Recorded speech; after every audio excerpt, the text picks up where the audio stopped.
I have recently had more men coming to therapy because they found out that their wife had betrayed them, had been cheating on them.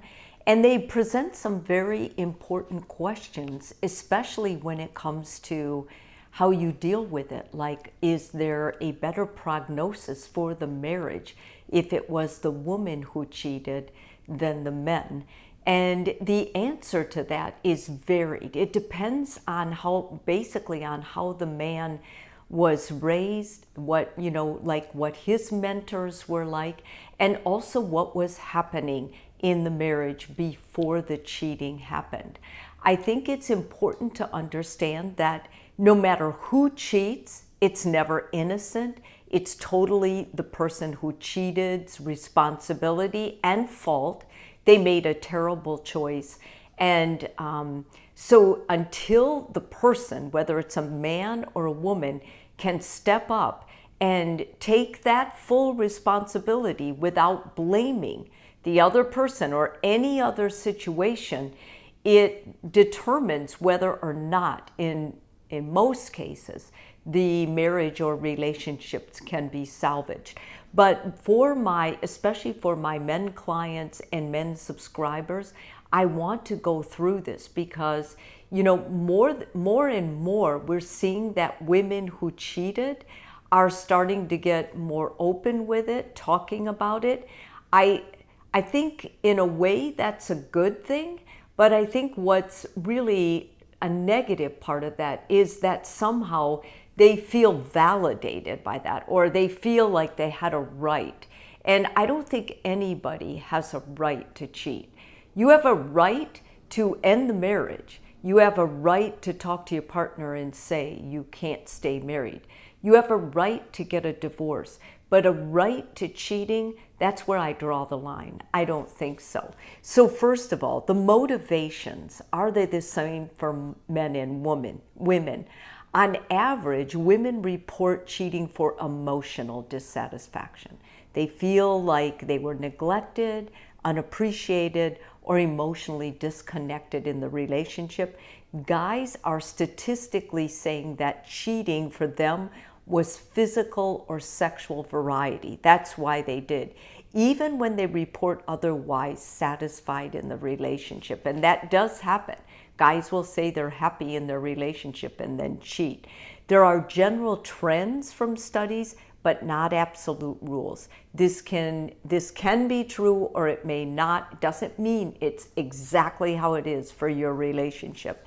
The social consequences differ.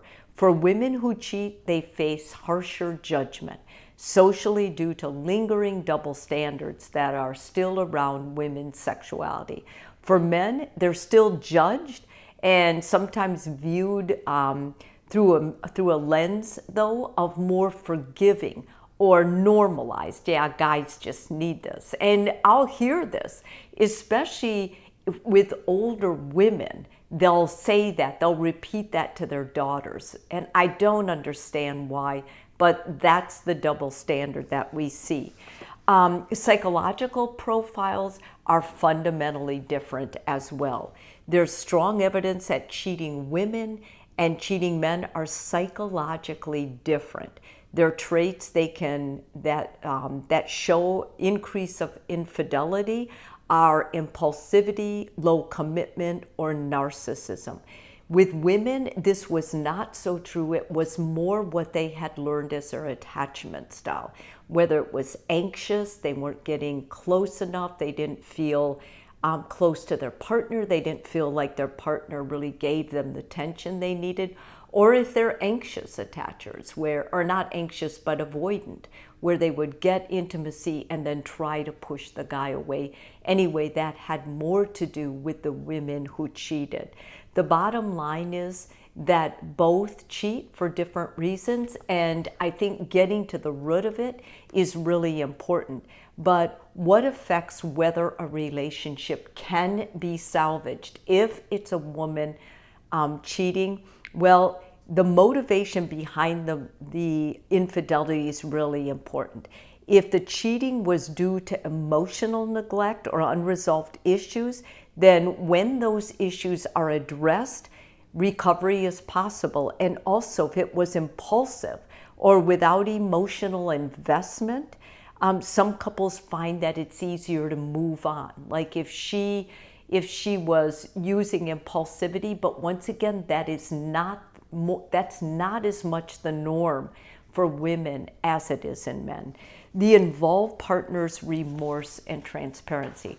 I can't say enough about this. I think the more genuinely remorseful the woman is, the more she accepts total responsibility, the better chance you can mend the relationship or the marriage. It just shows that she's stepping up, and that's so important for the husband, who is going to have to forgive her and be willing to grieve the old marriage and start over.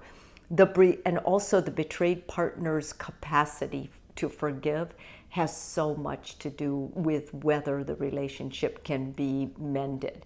And for a lot of men, when their wife cheats, it really degrades their masculinity. It degrades their self-esteem to such an extent that that's really what gets in their way of being able to forgive. And I think I always look at the way they communicated, their history of communication. How tight were they prior to the cheating? Of course, if they're really tight and on the same page, cheating's never going to happen. But let's say it's a marriage who always had good communication until the last 5 years. Compare that to a marriage who never communicated well. The one who never communicated well is probably not going to be able to sustain the marriage with the same probability that the one that had only 5 bad years potentially could. And does gender affect recovery? Sometimes it does. And as I was alluding to earlier, the culture gender norms. If the husband was raised in a man's man and be the man and you should never allow this, then he's going to be less forgiving. He's going to be less likely to be able to change his perspective to forgive her and go on. And although that sounds kind of unfair or just, a terrible way to end it, it happens. And you know in your own heart how you were socialized and what it will betray for you if you stay together. And sometimes just being honest about that is the most important thing, because some marriages just cannot heal after betrayal. The emotional impact differences. So let's say that men may take sexual betrayal harder, while women react more and take an emotional affair harder. So the worst thing a man can say really to a woman is that I'm in love with her, because for her there would be no recourse to take him back. However, if he said it was a one-night thing or she didn't mean anything, the woman may be able to forgive that easier for the guy. For the guy to forgive his wife, if she was sexual, would be much harder than if she said, well, I really cared about him, because they don't place the same value. It doesn't strike them in the same way, although neither is going to be something they would want. And they may tell you, if you're with a man who's very emotional, and that's a really strong bond that you broke. The emotional labor of differences. Women are often socialized to be emotionally expressive and relationship focused. So overall, women are more likely to try and work the relationship out, whereas men, they struggle more to get through the betrayal or to talk about the emotions, and they get the vision in their mind. And men have a really hard time moving past that, processing that. And that's why in this type of situation, I think it's important for both people to get therapy, but for guys, they really need it, because those thoughts keep going on in their mind, and that gets in their way as they're healing, trying to mend the relationship after an affair. So the bottom line, what determines if they can work it out?